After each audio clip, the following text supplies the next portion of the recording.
Watch it, it is going to snap it. Look, I told you. It was clear to me that the millennium was the millennium because of Christ, and there seemed to be very little about that. And I had been involved when I was, my first professional job had been as a follow spot operator on the Coventry Mystery Plays in the old cathedral at Coventry, in the grounds of the old cathedral. And they were fantastic. And I thought, well, wouldn't it be great to do the mystery plays to celebrate the millennium? But it had just been an idea that had been in my head until Margaret Oliver said to me, wouldn't it be great, we should do something for the millennium. This was after a village praise service one Sunday in the autumn of 1998. And she said, wouldn't it be great to do something for the millennium? And I said, yeah, I was thinking of doing the mystery plays. And Margaret leapt on me like a rabid animal and said, what a fantastic idea. Let's do that. And the next thing I know, we're having a meeting with Jeff and we're doing the mystery plays. We felt fired, I think. We felt enthused about it, and we thought, well, we'll ask other people, and met with equal enthusiasm, and it just mushroomed, went from there, and it very quickly, I think, became something which we knew we were going to do. I had no idea exactly what Chris had in mind. I knew because of his background that it would be good. Probably it's as well I didn't know actually everything that he had in mind. Initially, we thought that the PCC would be an umbrella organisation, and I suppose one of the reasons why I came onto the committee was because I was a church warden and co-chairman, and we thought that probably better have someone there who could report back to the PCC on what was going on. But I was always very keen, because I've always been very keen on drama. But the next step, in a way, was the most long drawn-out one, because then we had to think about where's the money coming from. And so we went home and started writing letters and finding out the various different charities that supported our kind of venture and so on. And there was a lot of paperwork in the early stage. The very early stages of my involvement were sitting in on the committee meetings where all the planning was taking place. They were actually very enjoyable. And we had quite a laugh at all the meetings that took place. In the early stages, my involvement was with the initial publicity that was going on, making the whole parish aware of what we intended to do, and doing leaflet drops and designing posters and so on. Well, I thought it sounds fun. Yeah, I'd really like to do it. I'd really like to see, get my hand back in, see if we could try. I didn't quite. I don't think I quite saw it as a whole. I just saw it as one step at a time. But yeah. I thought this sounds as though it'll be fun. I'll give it a go. I heard about it from Mark Green, actually, because our sons are in Blockley Brass Band, and it was, he sort of suggested that I came, that my skills, if that's what you could call them, might be put to a good use. And I know I sat through a lot of the meetings and thought, well, hope to God it all works on the night. We thought we could do it for 5,000 initially, and it was quite a long time before even the 5,000 appeared to be in the bag. Greatest headache being, of course, the official one, that is the Awards for All Millennium Fund, which came straight from the government and should have been the best subscriber. In the end, we used quite a bit more than that, but we got it. We got it by devious different means, so it all worked out fine. By the time we actually got to be rehearsing, we felt the money was pretty well in the bag. And then I remember we did the fundraising, the quiz night, and there was concern. It was just before we did the opening, the big open evening, got everybody to come to the audition, and there was a concern, oh my gosh, are we going to get enough people? I just don't know if we will. And I said, well, if we don't get them, then yeah, I'll do something. You think you're going to, of course you're going to do something. You're sorted out already, so I was kind of kiboshed into it. The first audition was pretty daunting, lots of people here. Didn't really know anybody, except for Chris. It was seeing, the first thing that struck me about the audition was seeing people from the village getting together in that way, which is quite rare and difficult to achieve. And I thought, wow, this is wonderful, that something has happened that is already getting people. I met people that night who I'd never spoken to in 8 or 9 years of living in Blockley. So that was my first thought. Then hearing them read, I was struck by how good a lot of them were. I really was, because you think that, yes, all right, there are going to be people who've done amateur dramatics and people who have a certain grounding in it, but in a group of people like that, there are a lot of people who had never done anything. And yet, whether it was the subject matter or just the fact that it was a village event, their coming to their enthusiasm and their commitment to it, right in those early days, was remarkable. I'm now very deaf, and I couldn't do anything, and I have no memory left. And the result was that I couldn't do anything which required you to remember, because I wouldn't remember. And so I didn't want to have to try and learn something which I knew I couldn't do. And I got on to, because I can't remember anybody, I can't remember the name of our Führer, but I told him all these things. And he said, well, that's fine. You can be the voice of God. I thought it would be unsuitable for me, but having said that, it was ideal.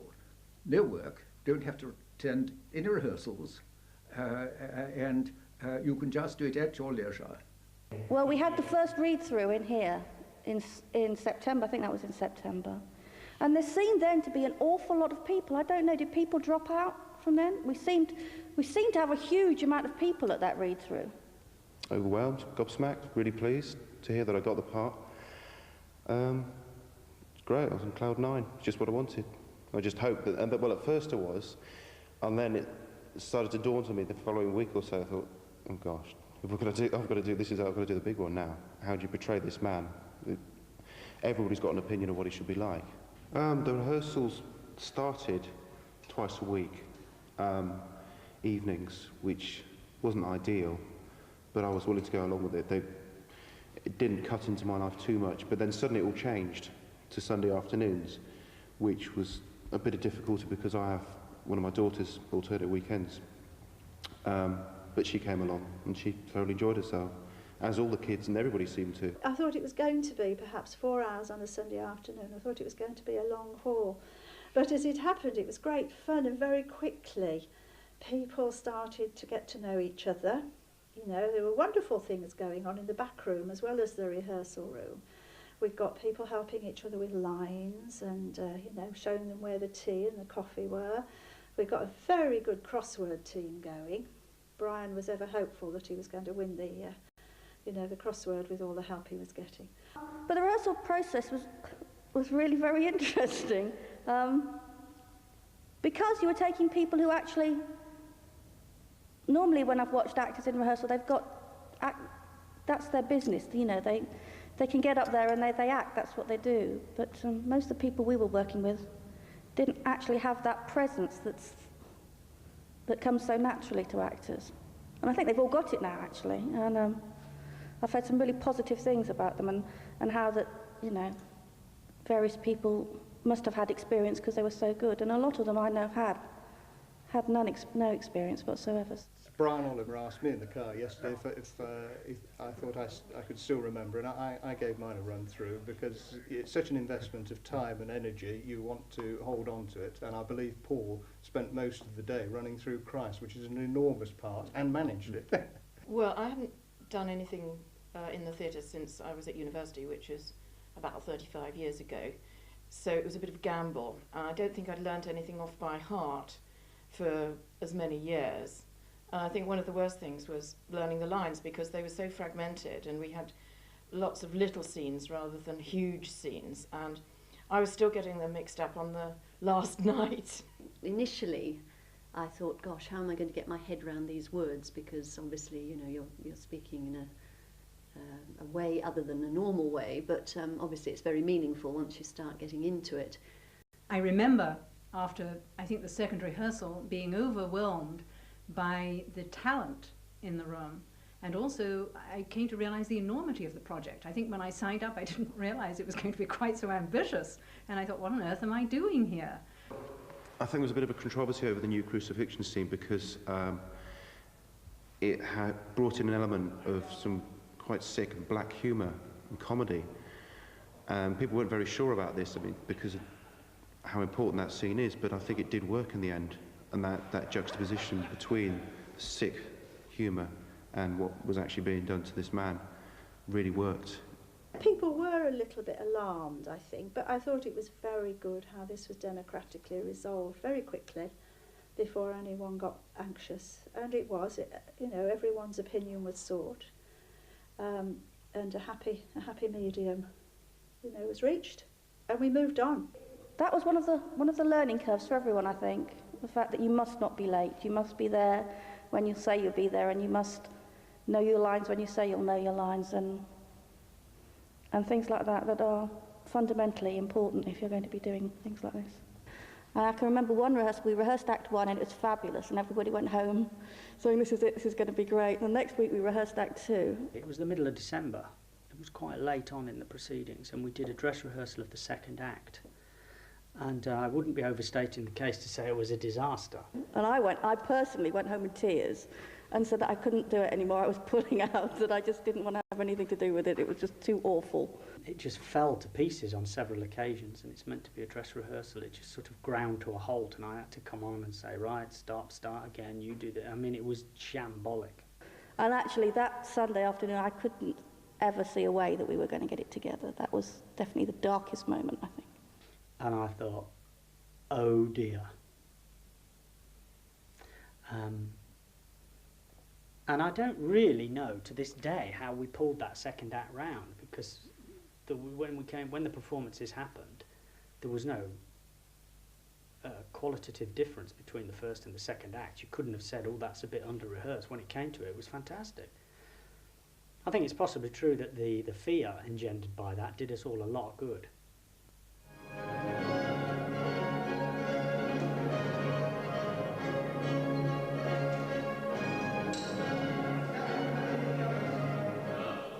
I walked through the door, and there where the altar normally stood, which is the main focus of the worship, the nave altar, was one enormous stage. And it was just mind-blowing, really. I mean, I couldn't believe what was going to happen. And the difficulty was Christmas. What on earth are we going to do about Christmas? Any misgivings I felt about that was months and months beforehand, when I first thought, how are we going to get some of the old guard to accept the fact that the pews are going out? But once we got over that hurdle, the rest of it didn't worry me. You know, I knew it was going to look sensational. Yeah. I went down and picked up 8 lights, which was about the limit of my lighting knowledge. I've coped with this before on a number of occasions. I came in the next day to find several hundred miles of cable and hundreds of lights littered all over the church. It was a shock to the system. And wondered quite what we'd sort of taken on, thinking about how we were going to rig all this. Absolutely. So that was it. Yes, 0 to 150 in seconds. There were moments, yeah, when I thought, well, this is just insane. Only to the extent that when you finally got to do the nuts and bolts with the tearing all the gear out of the church, the pews, assembling that enormous lighting tower by the scaffolder, and all the other stuff that really made it clear that this was a happening thing, you began to realise that this was like a tanker that was not going to turn around. So it was tough though at times, because we had a lot of things stacked against us. The weather was particularly foul. We had, the day I went to go into London to get all the gear, the lighting gear, we'd had about a foot of snow the night before. I'm exaggerating, but it looks good on TV. A lot of snow anyway. And then I remember it hammered down with rain several times, and you're running in and out of the church. And it was just amazing. We thought, oh well, if we can make it through all this, we've got a show on. Yeah. The tech run was like you'd expect a tech run to do. I've done lots before, so we just expect to be hanging around a lot, literally hanging around a lot. I was hanging on the cross for about half an hour, I think. Christmas kind of came and went. Christmas for me was rushing around from one set of parents to the other, and trying to remember my lines. Just trying to remember. When we had the dress rehearsal, I found it quite startling.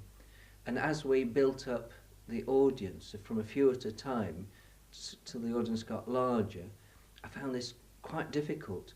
I mean, for instance, on one of the performances, when I went to make my first entrance, there were children sitting on the steps that I was about to go up, and I thought, what do I do? And on another occasion, I couldn't actually see round, so I actually had to go up the steps and sort of ad-lib a little bit. So it was very, very challenging, I think the word is. The last two dress rehearsals were in front of an audience in here, and they went great. It suddenly, to come in here and have the lights, the music, and everything else, it suddenly went woof. It was great. It was like we'd just been rehearsing the lines, just going over them for weeks and weeks, and suddenly it was like the body was put on the animal and it took off. It was great.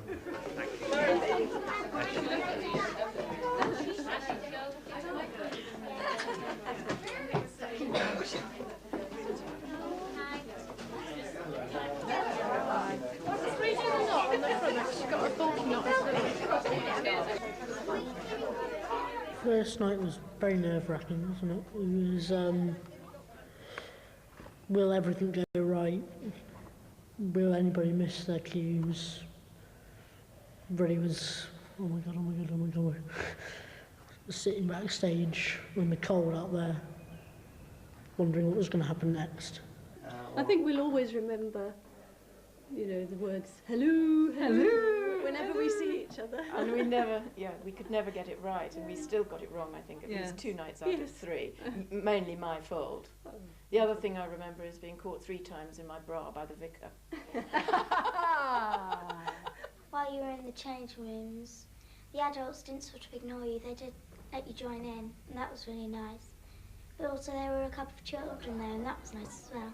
I was the only one with nerves at the time. but that's how it was. But everybody seemed to be relaxed, as if it was a normal, everyday attitude of people that you come into contact with, and you talk about things, and somebody laughs, and somebody says something silly, and somebody else laughs about that. But no, it was. I think the relaxed atmosphere was very good. I didn't really think anybody was tense. They weren't sort of stamping up and down and going, you know, that sort of thing, you know, with the violent actions of an actor, which would expect to see on television, sort of thing, you know, or what was supposed to happen behind the scenes. It was unisex, of course. There was no privacy whatsoever. And the young lady next to me, oh dear, I haven't seen underwear like that for many, many years. But it was all great fun. We were all prepared to help one another, and if we felt that the lady in particular needed privacy, we would stand in front of her. But the atmosphere was one of, this is going to be a success story. We are going to make it.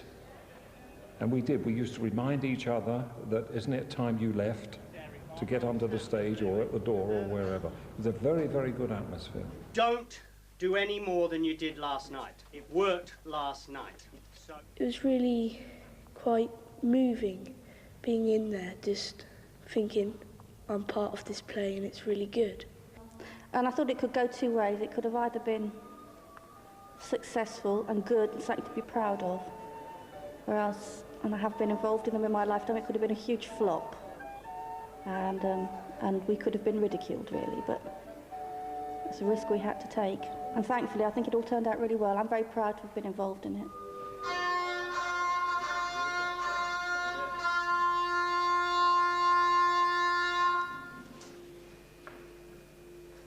This is the truth, sent from above, the truth of God, the God of love. Therefore, don't turn me from your door, but hearken all, both rich and poor.